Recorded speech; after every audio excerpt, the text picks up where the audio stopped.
سنت کے نزدیک جس طرح اہل بیت کی حضرت امام حسن رضی اللہ تعالی عنہ اور حضرت امام حسین رضی اللہ تعالی عنہ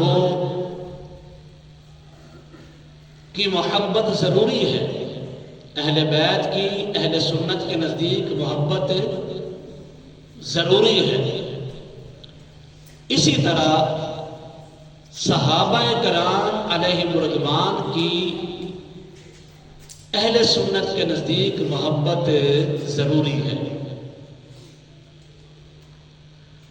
اور پیارے آقا صلی اللہ علیہ وآلہ وسلم کے پیارے غلاموں، اہل سنت کا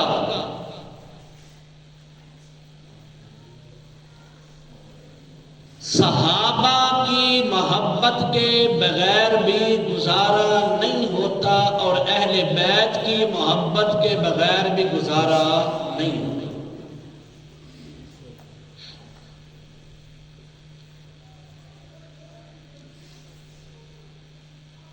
اور میں ایک بات آپ سے عرض کرتا چلوں گا،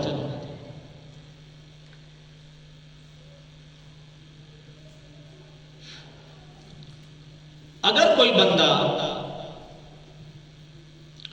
صحابہ کرام علیہم الرضوان کی محبت کی آڑ میں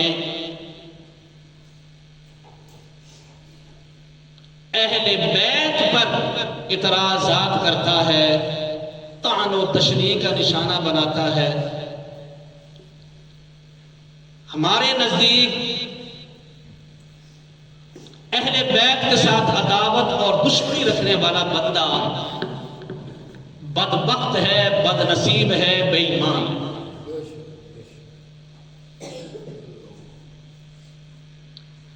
صحابہ کی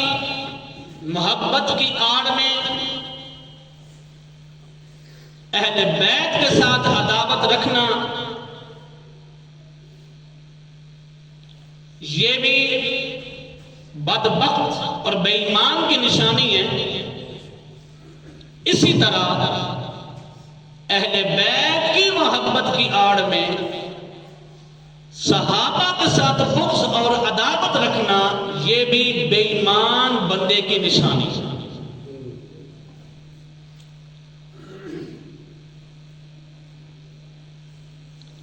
اکثر دوست احباب جو ہمارے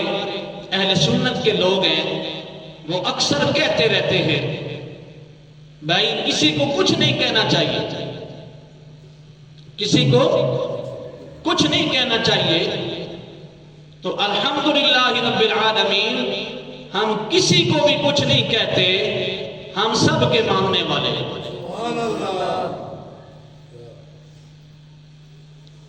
اللہ کو وحدہ لا شریک مانتے ہیں، اللہ کا کوئی شریک نہیں، کوئی ساتھی نہیں، کوئی ساتھی نہیں، کوئی مد مقابل نہیں،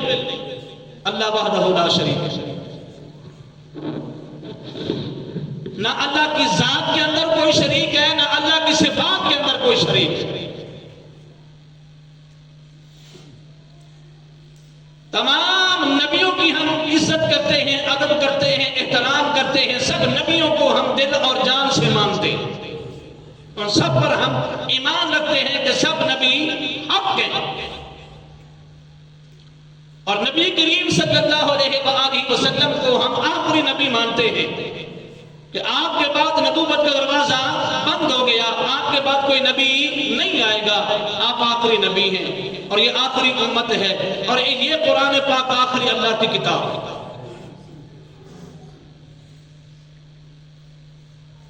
اسی طرح ہم نبی کریم صلی اللہ علیہ وآلہ وسلم کے 1,24,000 کم و بیش تمام صحابہ کا ادب کرتے ہیں، احترام کرتے ہیں، عزت کرتے ہیں، اور ان کو اپنے لیے ہدایت کا رہبر و رہنما سمجھتے ہیں۔ اسی طرح نبی کریم صلی اللہ علیہ وآلہ وسلم کی اولاد حضرت سیدہ کائنات حضرت سیدہ فاطمہ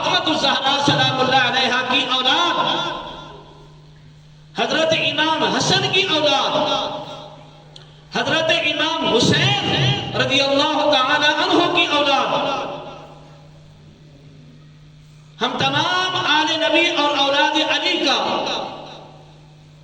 تہ دل سے ادب کرتے ہیں، احترام کرتے ہیں، کشتی نوح کی طرح اپنے لیے نجات کا ذریعہ سمجھتے ہیں، بخشش کا سامان سمجھتے ہیں۔ صحابہ اور اہل بیت کی محبت اپنے ایمان کا حصہ سمجھتے ہیں۔ صحابہ سے محبت کرے لیکن اہل بیت سے محبت نہ کرے وہ بھی بندہ بے ایمان ہے۔ صحابہ سے محبت کرے اور اہل بیت سے محبت نہ کرے وہ بھی بندہ بے ایمان ہے، اور اہل بیت سے محبت کرے لیکن صحابہ سے محبت نہ کرے وہ بھی بندہ بے ایمان ہے۔ اسی طریقے سے ہم تمام اللہ کے ولیوں کو بھی مانتے ہیں، ان کا بھی ادب احترام کرتے ہیں، ہم ان پر بھی کیچڑ نہیں اچھالتے، ان پر بھی ہم اعتراض نہیں کرتے۔ لہذا سنی سب کو ماننے والے ہیں، سب کا ادب کرنے والے ہیں، سب کا احترام کرنے والے ہیں، ہم کسی کو بھی کچھ نہیں کہتے، بلکہ کچھ کہنے والوں کو ہم بے ایمان سمجھتے ہیں، ہم سب کو مانتے ہیں۔ ٹائم بہت تھوڑا ہے، تقریر میں نے تھوڑا لیٹ شروع کی ہے۔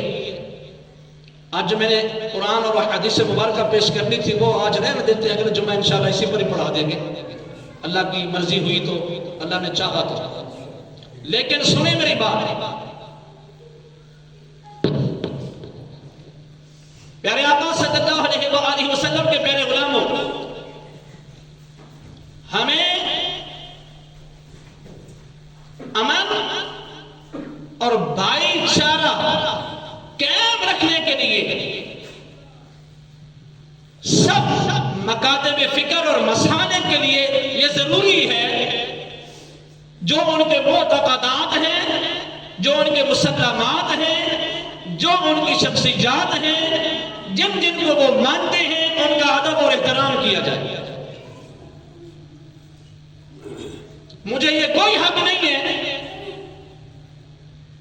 کہ میں کسی کی شخصیات پر کیچڑ اچھالوں، جن کو وہ مانتے ہیں،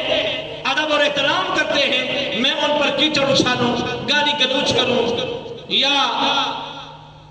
کوئی لغویات بولوں، مجھے کوئی حق نہیں ہے کسی کے بھی شخصیات پر حملہ کرنے کی۔ تو امن قائم رکھنے کے لیے، بھائی چارہ قائم رکھنے کے لیے، امن کی فضا قائم کرنے کے لیے ضروری ہے کہ صحابہ کا بھی ادب احترام کیا جائے، اہل بیت کا بھی ادب احترام کیا جائے، اللہ کے ولیوں کا بھی ادب احترام کیا جائے، اور تمام کے بزرگوں کا ادب اور احترام کیا جائے، جن کو بھی وہ مانتے ہیں ان کا ادب کیا جائے، احترام کیا جائے، اور ان پر کیچڑ نہ اچھالا جائے۔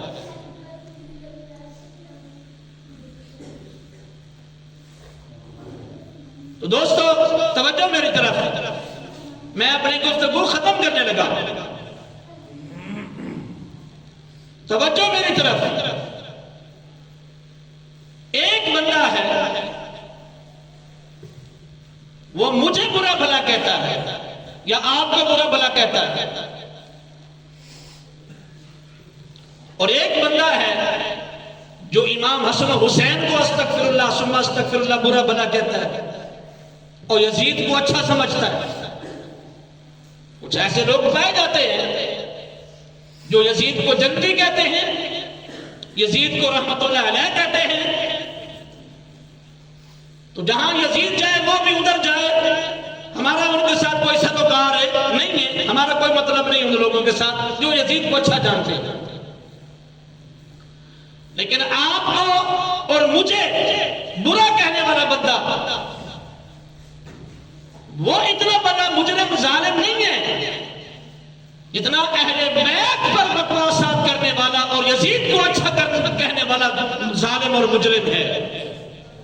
یزید کو اچھا کہنے والا، امام حسین پر جناب باغی ہونے کا الزام لگانے والا، استغفر اللہ ثم استغفر اللہ، وہ بہت بڑا ظالم ہے، بہت بڑا مجرم ہے۔ جو یزید کو اچھا جانے وہ بہت بڑا ظالم ہے، مجرم ہے، بے ایمان ہے وہ آدمی۔ اور اسی طریقے سے صحابہ پر جو بندہ تبرہ کرتا ہے اور لغویات بکتا ہے، بکواسات کرتا ہے، تو وہ بندہ بھی مجھے برا بنا کہنا اور بات ہے، صحابہ پر اٹیک کرنا اور بات ہے۔ آج مجھے تو لوگ مثال کے طور پر یہ کہتے ہیں کہ یہ نہیں ہونا چاہیے، وہ نہیں ہونا چاہیے، یہ نہیں ہونا چاہیے، وہ نہیں ہونا چاہیے۔ جو صحابہ پر اعتراض کرتے ہیں ان کو کوئی سمجھاتا ہی نہیں، اس کو کوئی برائی نہیں سمجھتا۔ جب صحابہ کی عزت ہم کرنے لگ جائیں گے، اہل بیت کا ادب اور احترام کرنے لگ جائیں گے، اللہ کے ولیوں کا ادب احترام کرنے لگ جائیں گے، اللہ کے نبیوں کا ادب احترام کرنے لگ جائیں گے، تو انشاءاللہ العزیز عزت اسی کی ہوگی۔ میرے استاد محترم علامہ خادم حسین رضوی صاحب فرماتے ہیں عزت اسی کو ہوگی جو نبی کی عزت کرے گا، اور عزت اسی کی ہوگی جو صحابہ کی عزت کرے گا، اور عزت اسی کی ہوگی جو اہل بیت کی عزت کرے گا، عزت اسی کی ہوگی جو اللہ کے ولیوں کی عزت کرے گا۔ عزت اسی کی ہوگی جو اللہ کی عزت کرتا ہے، اللہ کے دین کی عزت کرتا ہے، اسلام کی عزت کرتا ہے، قرآن کی عزت کرتا ہے، صحابہ کی عزت کرتا ہے، اہل بیت کی عزت کرتا ہے، ولیوں کی عزت کرتا ہے، اسی کی عزت ہوگی۔ اور جو ان کی عزت نہیں کرتا وہ دنیا کے اندر بھی ذلیل ہوگا، قبر و آخرت کے اندر بھی ذلیل ہوگا۔ بہرحال آج حضرت سیدنا ابو بکر صدیق رضی اللہ تعالیٰ عنہ کے وصال کا دن ہے، آج آپ کا عرس مبارک ہے، تو گھروں کے اندر وہ تھوڑا بہتا اپنے گھر کے اعتبار سے اب تھوڑا بہتا ان کے لیے ایثار ثواب کا اہتمام کریں۔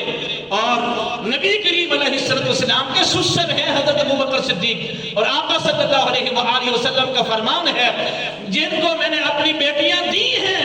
یا جن سے میں نے اپنی بیٹیاں لی ہیں وہ کبھی جہنم میں نہیں جا سکتے، وہ کبھی جہنم میں نہیں جا سکتے۔ جن سے میں نے بیٹیاں لی ہیں یا جن کو میں نے بیٹیاں دی ہیں وہ کبھی جہنم میں نہیں جا سکتے۔ تو حضرت عائشہ صدیقہ رضی اللہ تعالیٰ عنہ حضرت سیدنا ابو بکر صدیق کی بیٹی ہیں اور نبی کریم علیہ السلام کی زوجہ محترمہ ہیں، اور حضرت سیدہ حفصہ رضی اللہ تعالیٰ عنہ نبی کریم علیہ السلام کی بیوی ہیں، اور حضرت عمر فاروق رضی اللہ تعالیٰ عنہ کی بیٹی ہیں، حضرت ام حبیبہ رضی اللہ تعالیٰ عنہ یہ حضرت ابو سفیان کی بیٹی ہیں اور نبی کریم علیہ السلام کی بیوی ہیں۔ تو حضور فرماتے ہیں جن سے میں نے بیٹیاں لی ہیں، جن کو میں نے بیٹیاں دی ہیں وہ کبھی جہنم میں نہیں جا سکتے، وہ جنتی ہی جنتی ہیں۔ تو پتہ چلا ابو بکر صدیق بھی جنتی ہے، عمر فاروق بھی جنتی ہے، عثمان غنی بھی جنتی ہے، مولا علی بھی جنتی ہے، مولا علی بھی جنتی ہے۔ یہ حدیث ہماری مشترک کتابوں کے اندر، ان کی کتابوں کے اندر بھی اور ہماری کتابوں کے اندر بھی یہ حدیث موجود ہے کہ جن کو میں نے بیٹیاں دی ہیں یا میں نے بیٹیاں دی ہیں وہ جہنم میں کبھی جا سکتے نہیں۔ تو لہٰذا ابو بکر صدیق بھی جنتی، عمر فاروق بھی جنتی، عثمان غنی بھی جنتی، مولا علی بھی جنتی، مولا علی بھی جنتی۔ الحمدللہ رب العالمین۔ اللہ تبارک و تعالی ہم سب کو عمل کرنے کی توفیق عطا فرمائے، آمین۔ وما علینا الا البلاغ المبین۔